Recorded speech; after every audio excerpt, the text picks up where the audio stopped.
اللہ انصاف اور احسان کرنے اور رشتہ داروں کو خرچ سے مدد دینے کا حکم دیتا ہے، اور بے حیائی اور نامعقول کاموں سے اور سرکشی سے منع کرتا ہے، اور تمہیں نصیحت کرتا ہے تاکہ تم یاد رکھو۔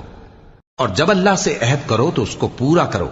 اور جب پکی قسمیں کھاؤ تو ان کو مت توڑو کہ تم اللہ کو اپنا ضامن مقرر کر چکے ہو، اور جو کچھ تم کرتے ہو اللہ اس کو جانتا ہے۔ اور اس عورت کی طرح نہ ہونا جس نے محنت سے تو سود کاتا پھر اس کو توڑ کر ٹکڑے ٹکڑے کر ڈالا،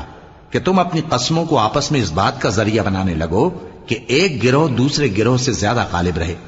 بات یہ ہے کہ اللہ تمہیں اس سے آزماتا ہے، اور جن باتوں میں تم اختلاف کرتے ہو قیامت کے دن اس کی حقیقت تم پر ظاہر کر دے گا۔ اور اگر اللہ چاہتا تو تم سب کو ایک ہی جماعت بنا دیتا، لیکن وہ جسے چاہتا ہے گمراہ رہنے دیتا ہے اور جسے چاہتا ہے ہدایت دیتا ہے۔ اور جو عمل تم کرتے ہو اس دن ان کے بارے میں تم سے